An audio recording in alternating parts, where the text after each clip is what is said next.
You're listening to Rabbi Aryeh Wolbe, Director of Torch, the Torah Outreach Resource Center of Houston. This is the Jewish Inspiration Podcast. Okay, good evening, everybody. Welcome back to the Mussar Masterclass, Part 3. So I just want to share with everyone that I thoroughly enjoyed last week's discussion because it helped me get many of the things that I needed to get done. And I hope everyone else shares with me that same experience. I hope everyone's taking those notes daily and thinking about all of the incredible work and growth that we can experience through our Mussar study. Today's topic is a very, very critical topic for our generation, more than almost any other generation. It is the most important topic we will ever discuss. We've discussed it many times in our classes here. But in this Mussar Masterclass, I am telling you, if we're able to master this one trait, it was worth everything in the world. Because this trait of appreciation, which is hakarat hatov, in Hebrew, it's recognizing the good. It's not appreciating, but it's recognizing. Recognize the good that is bestowed upon you, and your life will change. I just want to preface this with a story. This story is a true story. It happened to me and a student of this organization of Torch. We were once we met at Starbucks, and he tells me, "Rabbi, my life is miserable. There's nothing good about my life. I'm never going to get married. Life is just one big black hole, and it's terrible." So I said, it's amazing. It's really fascinating. I said, "How did you get here?" He says, "That's my car right outside." I said, "How much do you owe on that car?" He says, "Nothing." I said, "Where do you live?" He says, "I have a home, a few blocks away." I said, "And how much do you owe on that home?" "Nothing." And here you are sitting on drinking a $7 latte, holding a $1,000 iPad, and you're telling me that everything is miserable in your life. I said, "Let me tell you what the problem is. I'm not a prophet. I'm not a psychologist. But I'll tell you what I think is a problem." I said, "The problem is that you don't realize how good your life is." I said, "I'm going to give you an exercise. And the exercise is that you take a pen, to open up your tablet right here. And I want you to open up a notepad. And I want you to start writing 10 things that you're grateful for." I said, I'm waiting. We'll do this together. It's going to be an exercise. We're going to do this together. And he had a very difficult time finding 10 things that he was grateful for. 10 things. I said, "Are you grateful that you have life?" "Yeah, I guess so." Right? "Are you grateful that you have parents?" "Yeah, it's pretty awesome." Right? "Are you grateful that you have siblings? Are you grateful that you have a home, that you have a car, that you are able to drink not through a pipe, that you're able to actually drink your coffee, your latte? Are you happy that are you grateful that you have feet and hands and eyes and ears and a nose?" So we started putting together this list. I said, you have homework. And your homework is that when you go home, I want you to put together 50 things you're grateful for. We did 10 together. I want you to get to 50. Call me when you get to 50. So he calls me back 2 days later. He says, "Rabbi, I got my 50 things that I'm grateful for. It's on my list." I said, "Great. Now I'm going to give you the homework now." The homework is that every morning when you wake up, I want you to stand in front of the mirror and read this list of the 50 things you're grateful for. Read it in front of the mirror and say, "I'm grateful for my car, and I'm grateful for my parents, and I'm grateful for the air that I breathe, for the oxygen." Right? I'm grateful, and write each one of those things that you wrote down on your list. I want you to list them off to yourself in front of the mirror. Now, the happy ending of the story is that about 8 months later, I officiated his wedding. He found an amazing bride at one of the torch classes, and his whole life turned around. And what was amazing is that he invited me to officiate his son's bris. And when I walked into the house, it was a COVID bris, so there weren't that many people there. But whoever was there didn't understand why when I walked in the door, he yelled out, "I have my list." He had his list, and he came over to me. He said, "I want you to know my whole life changed because of this list. I was single. I was depressed. I was lonely. I had no hope. I had no future, nothing. I wasn't marketable." He said that turned everything around. Now I realize how much good I have. So I want to use this story as an introduction to what it means to be a Jew. Our name as Yehudi, or as Yehudim in plural, comes from the term Yehuda, which means to give thanks, to acknowledge and appreciate the goodness that's bestowed upon you. A Jew opens up his mouth every morning with the first word as Modeh ani lefanecha, which is thank you. I thank you, God. The first words we say every morning is saying thank you. Thank you. And if you look at all of the incredible prayers that we have, all of what we're saying is thank you, and thank you, and thank you. And we appreciate the trees and the birds and the flies and the things that are even annoying to us sometimes. We have to thank for them too. The concept of Judaism is about giving thanks.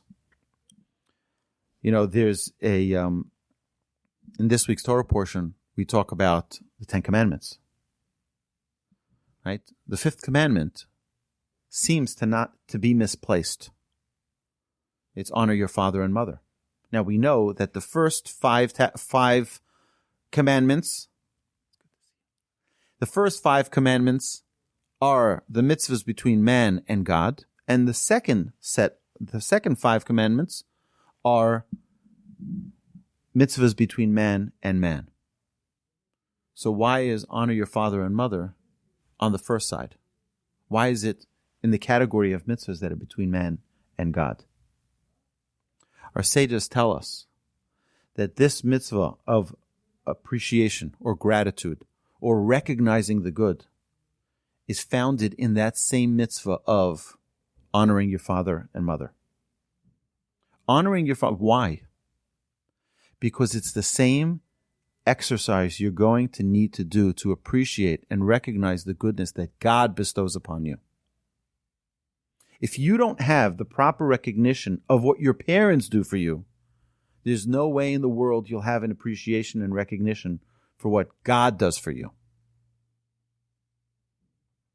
It's a prerequisite.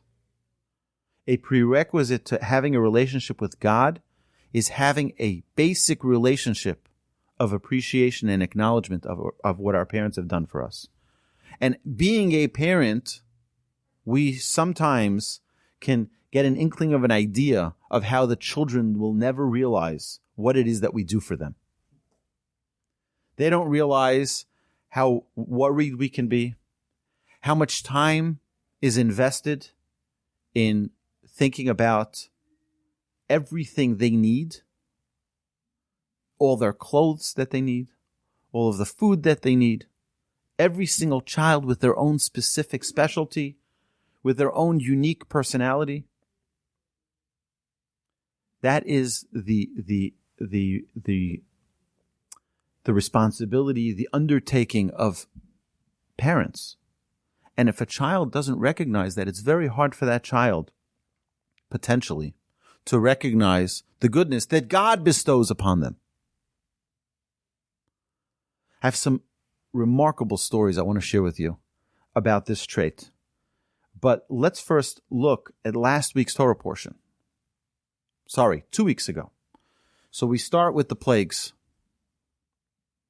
And Moses, the first plague is the plague of blood. He's supposed to strike the Nile River and everything's going to turn into blood. Moses says, I can't do it. Why can't he do it? Because this same Nile saved my life. He was placed into the basket and floated on that Nile. He says, the same Nile that saved my life, I can't go ahead and hit it now.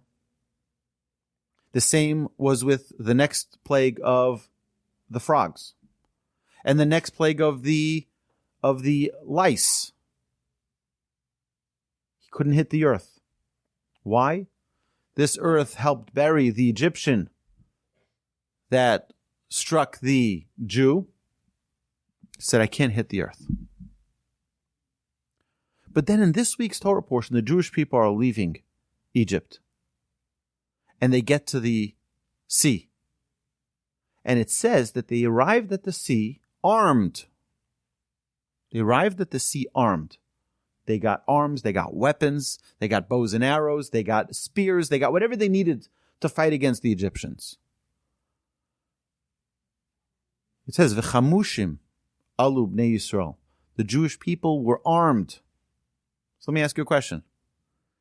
If an enemy nation is coming towards you, what do? Do you say, God, split the sea? Or do you take your arms and fight?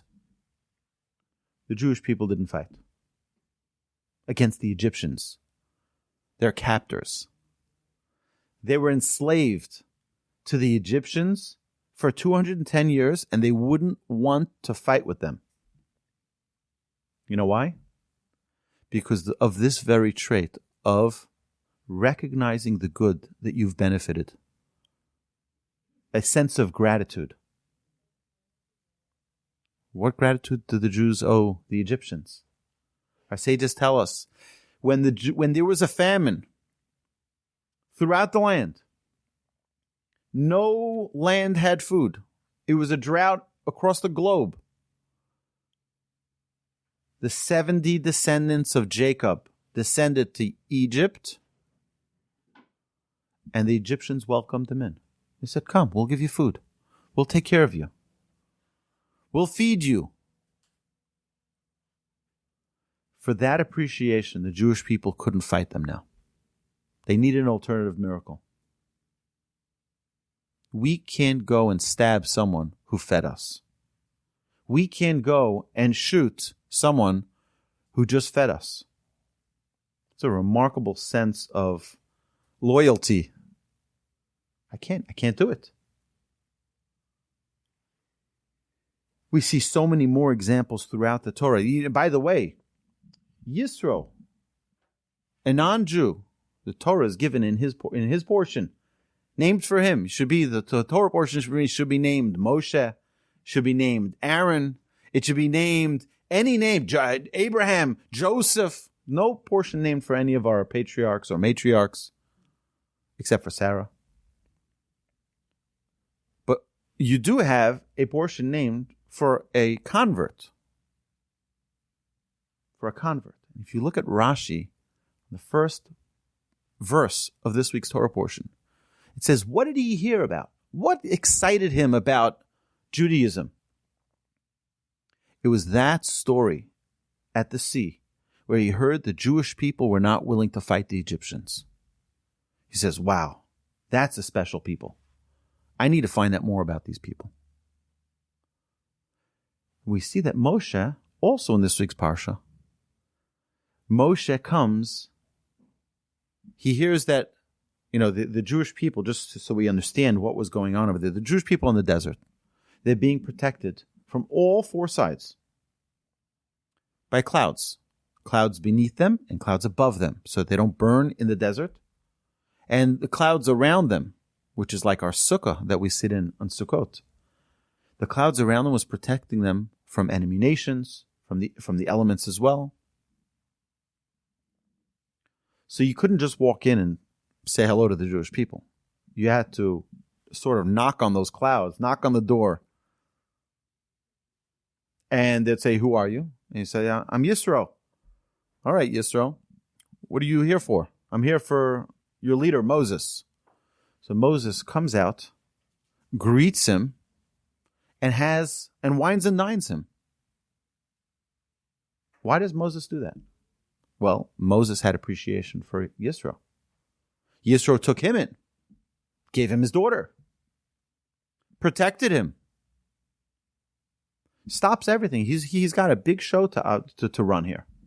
Stopped everything so that he can give the proper recognition, to give the proper attention. But I want to tell you an amazing story. There was a great, great sage. His name was Yisrael Yaakov Kanievsky. You may have heard of Reb Chaim Kanievsky, who was his son, a Torah super scholar. Knows every single letter of Torah inside out, exactly where it is. And you can ask him anything. Oh, where does it say that? I'll tell you exactly where it says it. Learns all day. So his father wrote some very, very legendary books. In fact, he was named the Stipler. They named him. That was his name. And the Stipler published books that were distributed no place. They weren't distributed anywhere. You wanted to buy it, you had to go to his house. He didn't have distributors. You had all these bookstores. So what happened to the American Jewry? Jews in America wanted to buy his books, right? He had a distributor, a specific individual, and he was the one who, if you wanted to buy the books in the United States, you'd go to this person's house and he would sell it to you. But then came the industrialized world in the 90s or in the 80s. Whenever it was that, you had mass distribution, you were able to distribute things in stores and you were able to, technology was picking up. So this guy was suddenly out of business. And this individual in New York who was the sole distributor was no longer a distributor. Because now you had all of these Judaica stores, all these bookstores, and they would be able to, you had distributors who would mass distribute it. So he was out of business. But this great rabbi, the Stipler, was getting old. And he would get letters, like most rabbis do. They get many, many letters. And he would respond to every letter until he got very old. When he got old, he wasn't able to write any more letters. He was very, very tired, very weak, and he wasn't able to respond. But when he received a letter from this individual from New York, he responded to the letter. He said, I have to make an exception. And he wrote him back a very nice long letter. And he walked over to this individual's father's house, which was a few blocks away. And he was already an elderly man. He walked all the way to the father's house. He knocks on the door and he's like, what? What is the great rabbi doing here? He says, here is a letter. I want you to give this letter, please, to your son, or send it to your son. He's in New York. Send it to your son. Okay. 3 days later, the rabbi comes again to the father's door and knocks on the door.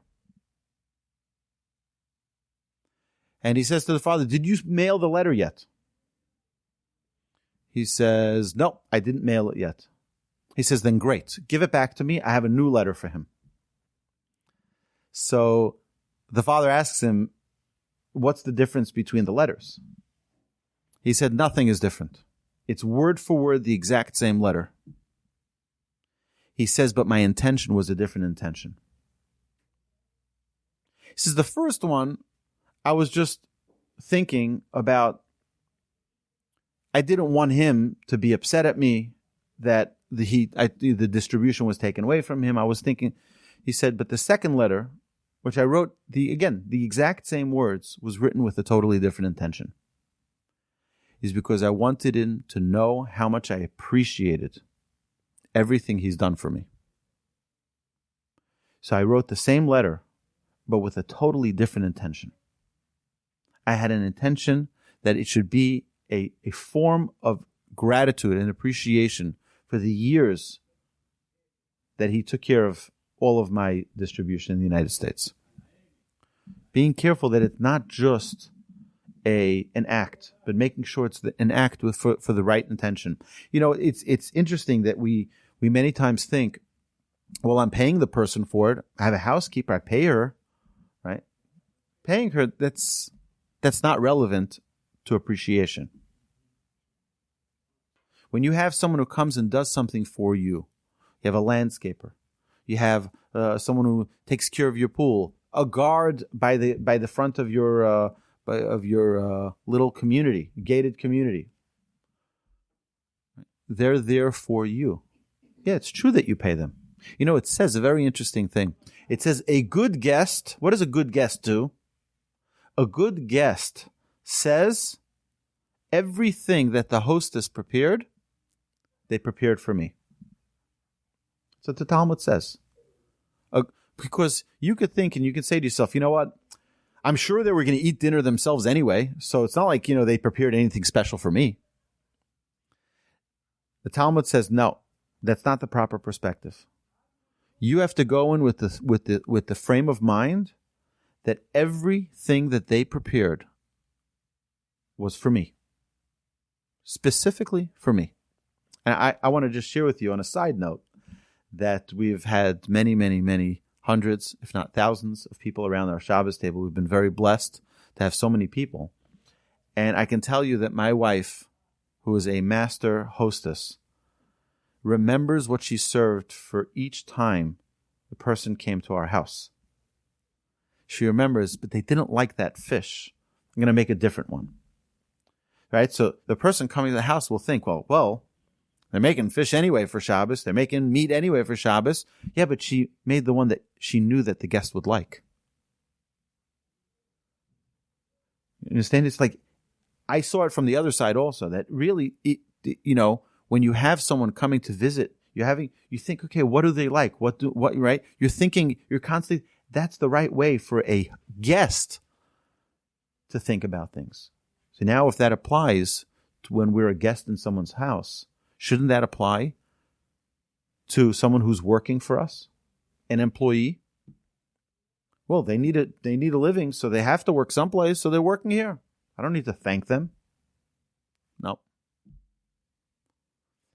A good guest thinks that their hosts prepared everything just for them. We have to realize in our generation that we're living in today, 2022, we're dealing with a struggle. The world is struggling, and especially our young generation is struggling to find meaning. They're struggling to find purpose. They're struggling to find...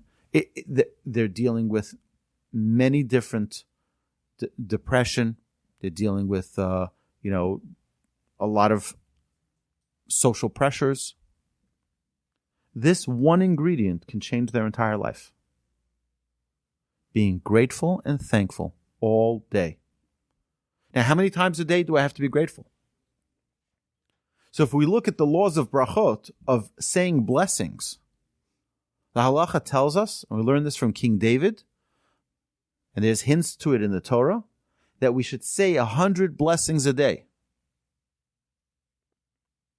100 blessings a day equals to remembering how grateful you are in about an average of every 7 minutes. If you're up for 16 hours a day, you sleep 8 hours a night, right? You divide that up into 100 blessings. It's about, give or take, 7 minutes. That's how much we need to remind ourselves every 7 minutes how great our life is, how blessed we are. Blessing isn't just something we say, oh, thanks, God, thank you. I just had to pay my dues. No, it's realize how blessed you are. You're about to take a bite into an apple. Realize how blessed you are. Gratitude is not, we shouldn't see gratitude as being a debt we need to pay. Which, by the way, is naturally why people don't like to show gratitude. If you think of children, right? If you hold a lollipop out to a child, and you say, okay, you want the lolly? Say please. They'll say please, but then they run away. Why don't they say thank you? Children, why? Because their emotions are much more raw than ours. The thank you is a debt. It's a debt. They feel it's a debt. And that's not pleasant. So we try to avoid showing our thanks. Try to avoid it. But that's what we need to overcome. We need to overcome it because when we're able to verbalize and speak out our thanks and our gratitude and our appreciation, you know what happens? It brings a whole new level of love into our lives. A relationship that is built on appreciation is a relationship that is madly in love. A relationship that doesn't have proper appreciation and even verbal appreciation. It doesn't have to be that you're expressing it with something, with flowers or with a thank you note, that just with verbalizing it. Right? And if God forbid a relationship doesn't have that, it could be very stressful and very painful. I want to share with you how, not only with human beings, not only with parents, not only with God, but with objects, we need to show our gratitude. My mother went to pay a Shiva call to a Rebbetzin in our community where we grew up in Muncie, Rebbetzin Schwab. Her husband was an unbelievably pious Jew. You'd see my mother, I would see my mother, she would drive by where my school was, and I'd see my mother's face was glowing. And I was like, what's going on? She's like, I just saw Rabbi Schwab. Like, she just had to see him, and her whole day was lit up. You know, like, that's the type of pious Jew he was. He was just like, you saw his face, and you like, so. When he passed away, my youngest brother, by the way, is named after him. Mordechai. She told my mother, when my mother was there for the Shiva call, she said, I want you to know what a special man my husband was. He didn't take anything for granted. She said, even the clothes that he wore, they were worn out. He wore those pants for years. He wore those shirts for years. Just throw them out. No. He would fold them like the day he got them. He would fold them neatly, and he would put it on his bed, and he would brush his hands over the garments, and he would say, thank you for dressing me so nicely. Thank you for keeping me warm. Thank you for taking such good care of me. And he would, every day he would move it further down his bed. When he got to the end of the bed, he would wrap it up nicely, put it into a bag, and throw it in the garbage. Not taking it for granted. What? It's a pair of pants. You'll get another pair of pants. It's not a big deal. It's like, just like, no. It took care of me. I need to acknowledge that. There was a yeshiva. There's a famous picture, actually, of a great rabbi, Reb Eli Lapian. I verified this story yesterday with his great-grandson. Reb Eli Lapian, there's a famous picture of him feeding milk to a cat. He had a bowl that he prepared, and he gave the cat some milk. It's a famous picture. And I never knew the story behind the picture. But what happened is that where his yeshiva was in Rechasim, in northern Israel. There was a terrible problem with mice and with all of the unwanted creatures, So they decided the only way to solve all of these issues in the yeshiva was to bring in a cat. They brought a cat into the yeshiva, and the cat put things in order. There were no more mice, right? There are no more rodents. Gone. Okay, so now that they were gone, it's time to get rid of the cat. He said, no, this cat took care of us, right? We have to show our gratitude. And that's when he was giving him the milk, and that's the famous picture that I've seen so many times over my life. I never knew the story behind that picture. But that's why he was showing his students, you need to show proper gratitude. We need to show proper appreciation. And how many times do we have to wait for something to go wrong for us to suddenly realize how good we had it? Anybody ever wake up in the morning, right? You're in Duluth, Minnesota, right? It's cold, 30 degrees below, you said before, right? You get into your car, you put your key in the ignition, or you push your fancy auto start button, and the car doesn't start. It goes tick, tick, tick, tick, tick, tick. And you're like, oh no, right? And you suddenly realize, at least this has happened to me, I suddenly realize, I never really appreciated that I just put my key in the ignition and the car starts. We take it for granted. But we can't take it for granted. We cannot. We can't allow ourselves. Because so you have the issue with the car and you try again and someone tries to boost and it still doesn't work and you take it to the mechanic fixes it, and then you put your key in and you're like, right? That joy, that pleasure, that pleasureful sound. It's awesome. But why don't we have that every day?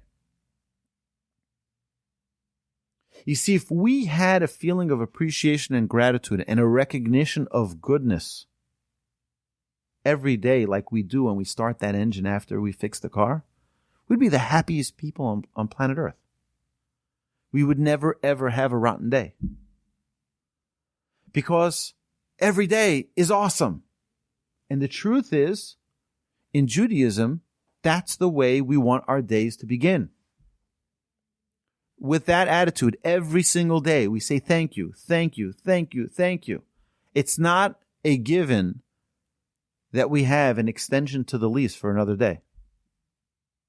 The lease on life. It's not a given. Anybody know when we're checking out? Nobody knows. We don't know when the lease ends. Every day is a new gift. Every day, how do we start that day? Modeh ani lefanecha. We start our day saying thank you. It's such a powerful trait. I don't even know what more do we need to do. What type of exercise do we need to do to get ourselves into that habit where every day we live, every moment we live with gratitude. It's not only if someone does something for me, I'll say thank you nicely.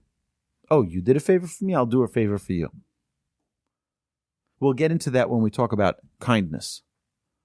We talk about chesed, we talk about kindness. I told my wife, this is many, many years ago, when you do carpools and you do play dates for the kids. So I remember once there was an inference that my wife was saying that, well, their kid was by us last week, so I can ask them a favor. It's like, or some people use the term, they owe me one, right? You know that term? I told my wife, I don't want to ever be that one. I don't want to ever be that person. I will have their kids 1,000 times. I'm not going to ask them once a favor in return. And if they have our kids, right, it shouldn't be a tit for tat. And that's not kindness. Kindness is not, well, you did for me, so I do it for you. That's not kindness. And we'll get to that when we talk about kindness. I'll do it 1,000 times for you, and I don't want anything in return. And I have no credit by you because of the kindness I did. It's an important distinction. It's like gratitude is not that, oh, you did something for me, I need to do something for you. So you need to recognize. Yes, of course, we need to acknowledge and we need to say thank you and we need to be appreciative. But that's not what it is. It's really stopping and thinking of how much we've benefited from any other creature on planet Earth, from any other object on planet Earth. Right? If I've benefited from this table, how can I destroy this table? You understand? Right? Even, you ever have a pen breaks, right? Sometimes it breaks. You just, throw it out, right? Thank you. Thank you for giving me the ability to write. There shouldn't be a thing in our lives that we don't take a moment to stop and appreciate. Recognize the goodness. Recognize how this served you so well. Okay, its time is done. You don't just throw it out. We see that when, there's a proper way to depart from something. We see that with human beings. We don't just depart with them, we have the proper way to say goodbye. But to inanimate objects, we see there's so many examples that we can talk about. But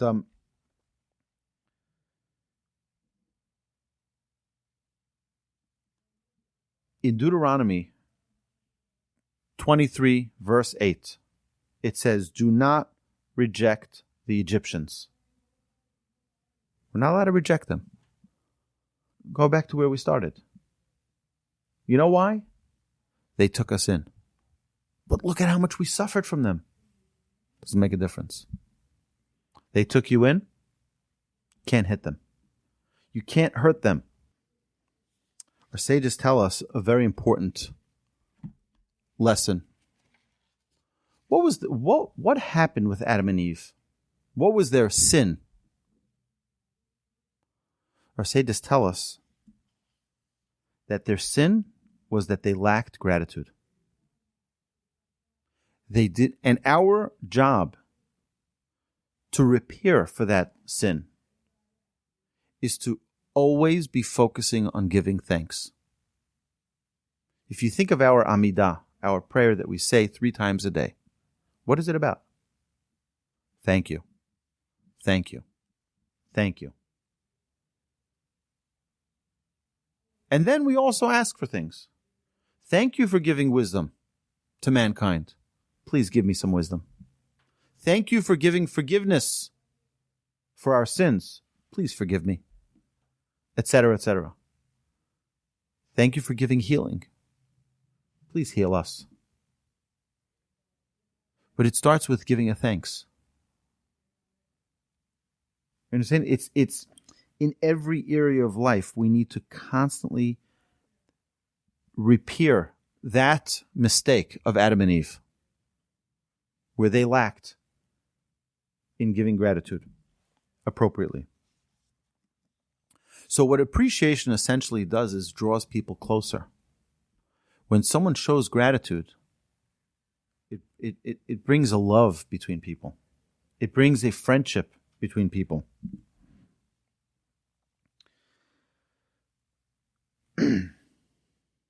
So I like to say that love is when someone does an act that they didn't need to do. When someone does something they didn't need to do, that's a sign of love. What's the difference between a luxury and a necessity? A necessity you can't live without. A necessity you can't live without. Bread and water. What's a luxury? Right? A luxury you don't need. You can live without a luxury. So why do you have a luxury? That's net love. All love. Do you want to hear what the Talmud says about this? The most remarkable blessing we have after we eat fruits, not of the 7 kinds of special species, but you eat an apple. There's a blessing you say after you eat an apple. If you eat chicken, meat, it's a beautiful blessing. Very, very short blessing. The Talmud says about this blessing such amazing things. Okay, what is it?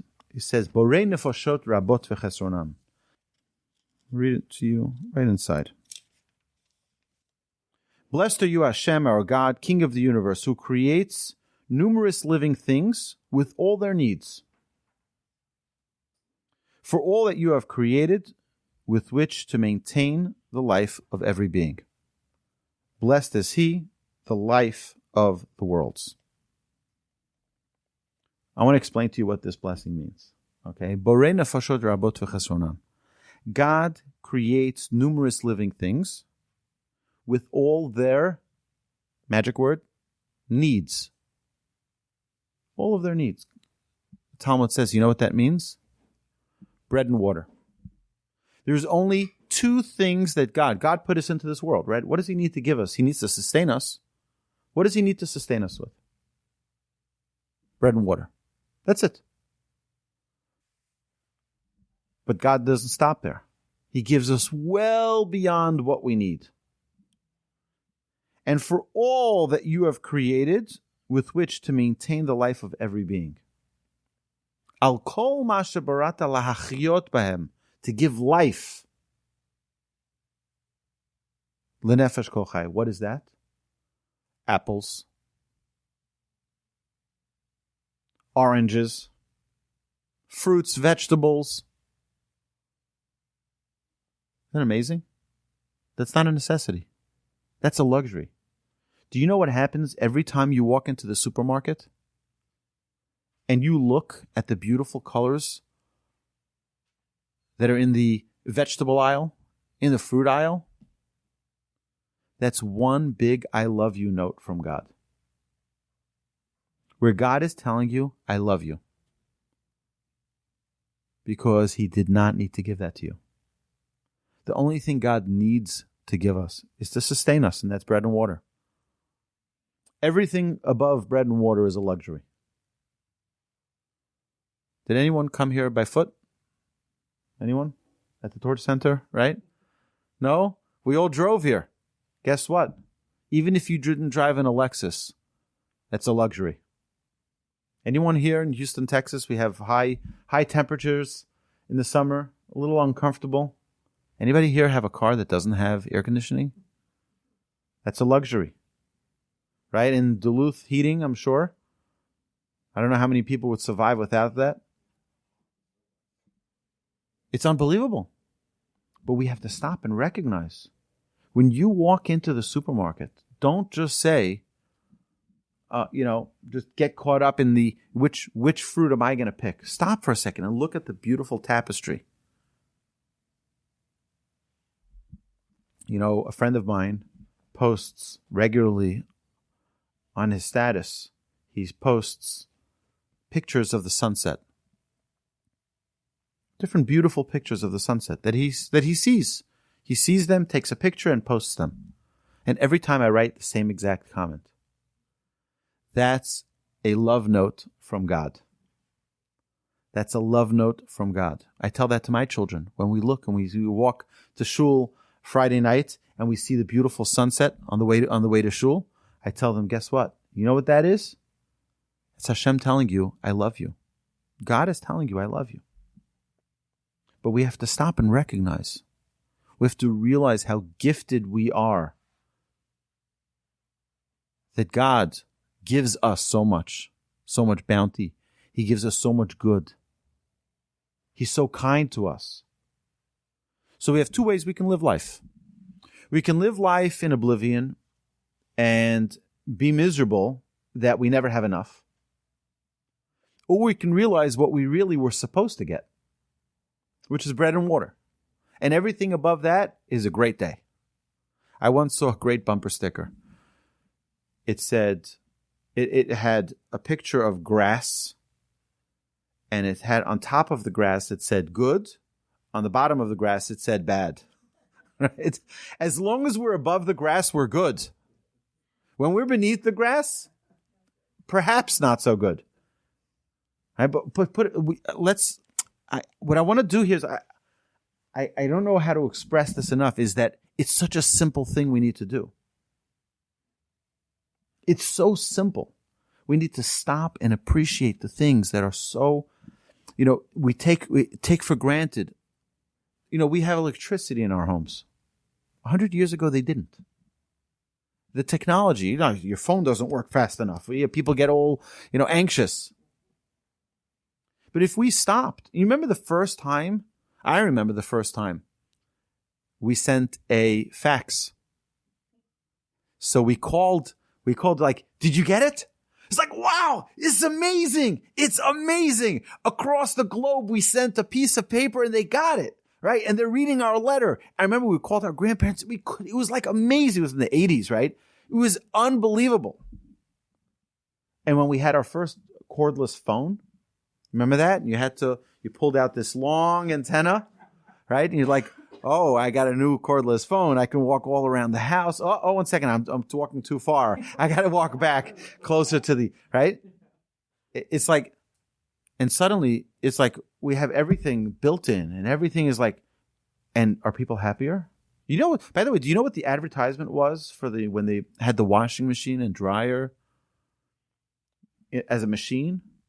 Like, what are you going to do with all your free time? That was what they said. And today, what are people saying? Like, I got another load of laundry, right? It's another load of laundry. It's an upside down world we're living in.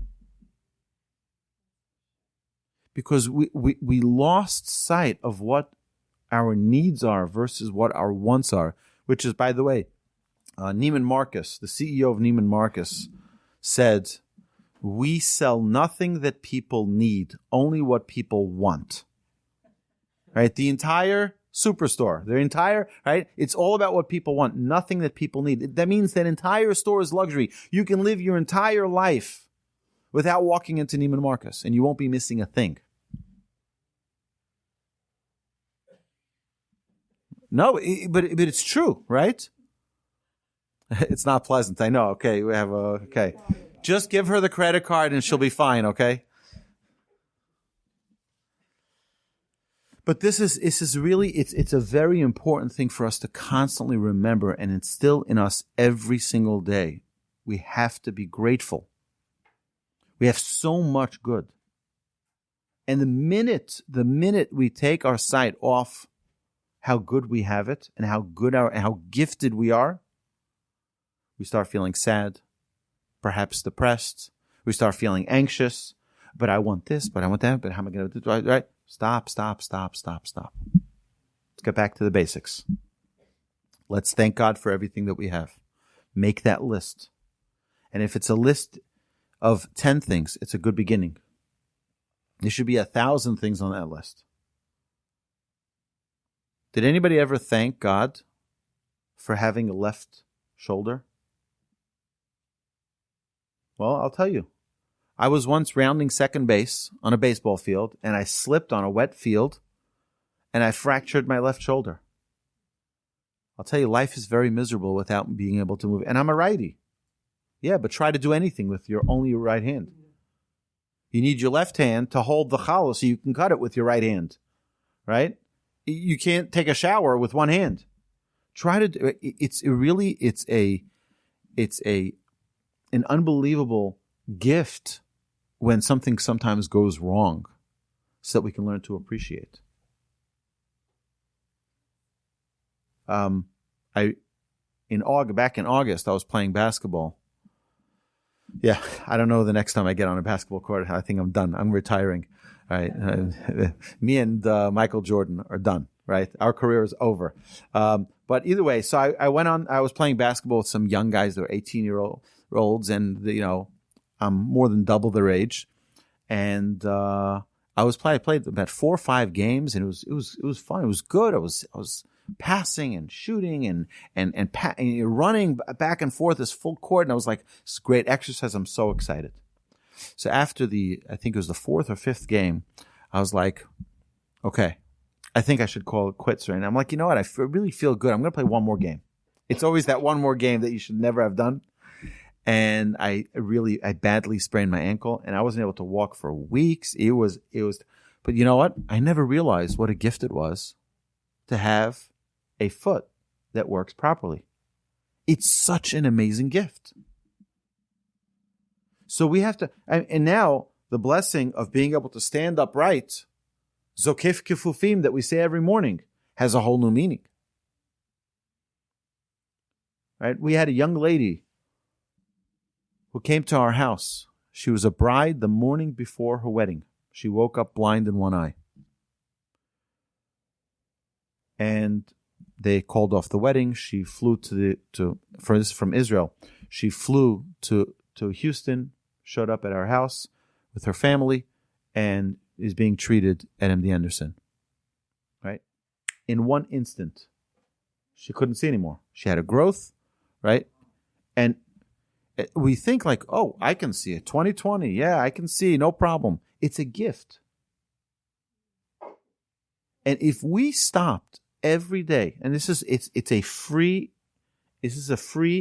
ingredient for happiness. If we stop every day and be thankful for everything we have, we will never have a sad day in our lives. It is the only ingredient we need. We'll talk about happiness. We're going to get there. And we're going to get to it from the other side. Right? You want to be happy, be grateful. Right? That's the bottom line. The more grateful we are, the more we're able to stop and appreciate every single thing and not take a single thing for granted. I guarantee you 1,000 is nothing. 1,000 things on your list. It can be much more than that.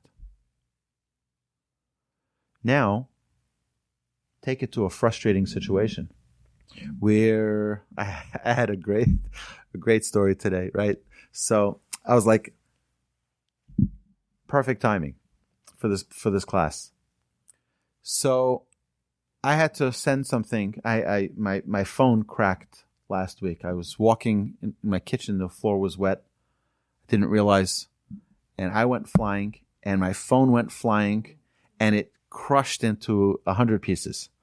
So I have a warranty. I called up the warranty. They sent me a replacement phone. I have to send the replacement back.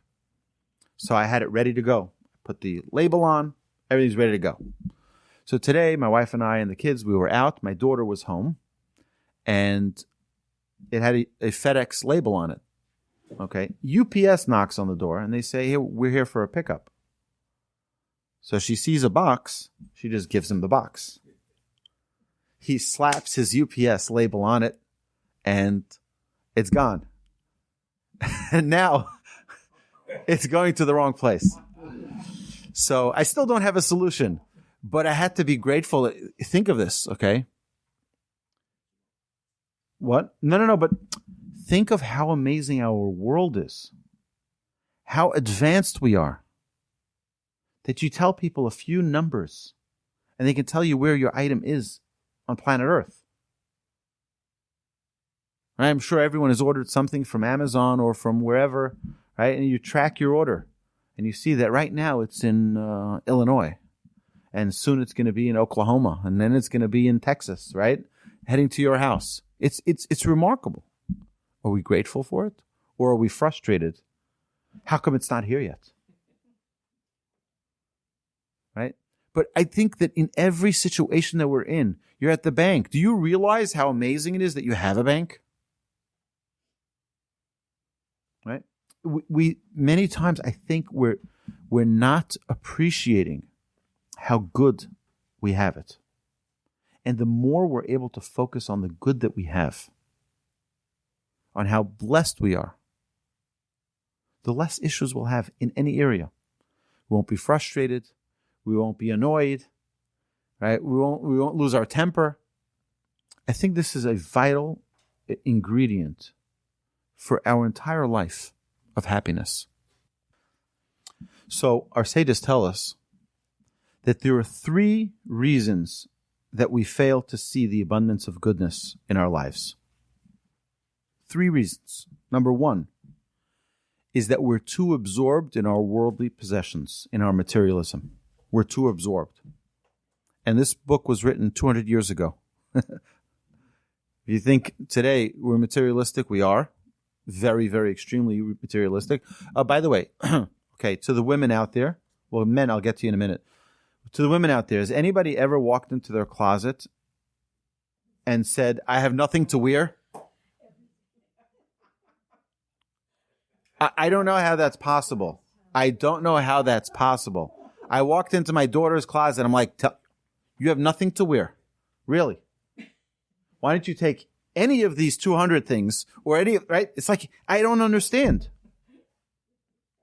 Well, however many there are, I don't know, but I didn't count. But it's like, I have nothing to wear. It's like, we're too absorbed as human beings, right? Remember, we mentioned this previously. We spoke last week about alacrity, by getting things done. What's our challenge is that we're heavy. We're materialistic. It's fault comes with us here today. We're too materialistic. We're heavy. right? We like more clothes and more shoes and more, right? More, right? And the more we have, the more we want, not necessarily the happier we are. It's not, it doesn't, right?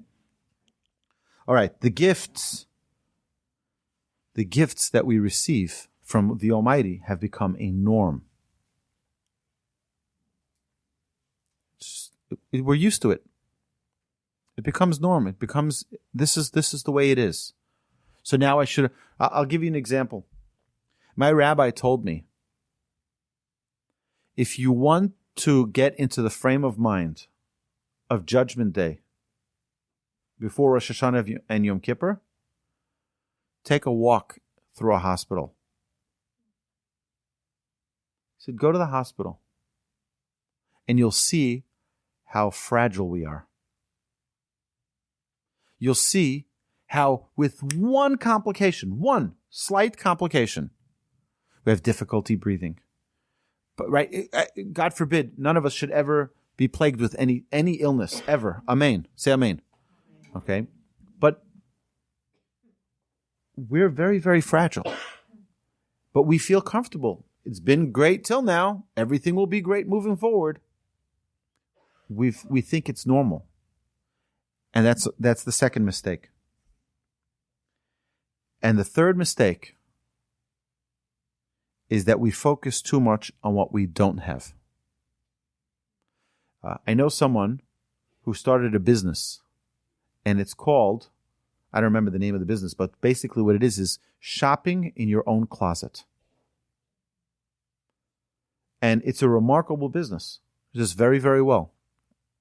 She goes shopping with people in their own closet. Many people buy things and they hang them in their closet and they never touch them. And they have the tag still hanging from them. Right? Matching new clothes, finding new ways to use the clothes that they have. People are always focusing on what they don't have. Oh, I don't have that. I don't have this. I don't have that. I don't have this. Close the windows. Don't go window shopping. Close the shades. Look inside. Look at how much I do have. Look how much I've been blessed with. So if we're able to take these three things, number one, not to be too absorbed in materialism. Number two, it's not normal. Don't get used to it. It's a gift. It's temporary. And number three, think about what you do have, not what you don't. These are tools that will change our lives.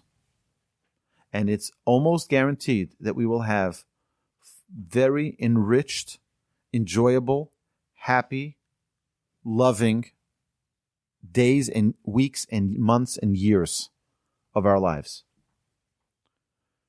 Get into the habit of saying it. Now, there's an amazing organization that started a few years ago. It's called Thank You Hashem.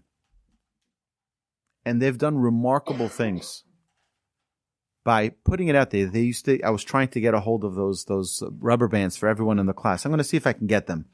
But they have these bracelets that they were giving out to people. I think I gave them out a while ago. We gave them out over here. But thank you, Hashem. To always remember, wherever you go, say thank you, Hashem. Thank you, Hashem. It's such an important thing. Don't stop saying it. Right? You get into your car, stop a second before you put that key in the ignition. Thank you, Hashem. Talk to Him. You have a heating system when the temperature drops, right? Thank you, Hashem. And never stop. Never break that. Never stop saying thank you. Right? Don't get into a habit of just living life. There's so much within that we can just bring out. That's what appreciation is taking what we have within us already. It's already here. So we don't have to buy anything new to be happy. We don't have to, pay one of those motivational speakers to sell you a product to then, no, it's all within us. It's all within us. Everyone here today, everyone online, everyone here in the classroom. Take it to heart. And if those of you listening on podcast or watching on YouTube, you don't need to acquire a single thing to be happy for the rest of your life. It's all within. Just learn the 2 words, thank you. Thank you to the Almighty for giving us life and everything that comes with it. Thank you to our parents. Thank you to our spouse, to our children, to our friends, to our neighbors, to our country. Do you know, I remember my rabbi once said this, he said, do you know what people would pay to have an American passport? Do you know what people would pay? You know what people would do? Right? We may not remember what it's like in a third world country if you haven't been or if you haven't visited. People would pay anything in the world to have the freedoms we have. That's something we also need to be grateful for. You can get on an airplane and just fly to Israel. Right? Moses couldn't do that. You have to be grateful. My dear friends, I appreciate that all of you are here tonight. I appreciate that we were able to have this class. I appreciate this microphone and this camera, that we're able to see so many beautiful faces. Here, I'll scan through so I can see everyone. Hello, everyone. Hello, hello. Oh, wow. And I'm grateful that we're able to talk and learn together and to grow, hopefully, together. So have a terrific evening. Please take out your journal and make your summary. What is this trait? Mark yourself. How are you with being grateful for the things you have? And then set yourself a goal for this week of what we're going to do differently in becoming a person who's living an enriched life filled with gratitude. My dear friends, thank you so much. Have a terrific evening.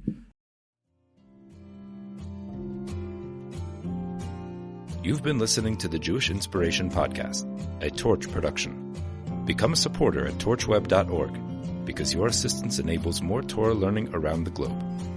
To find more lessons offered by Torch, please visit torchpodcasts.com.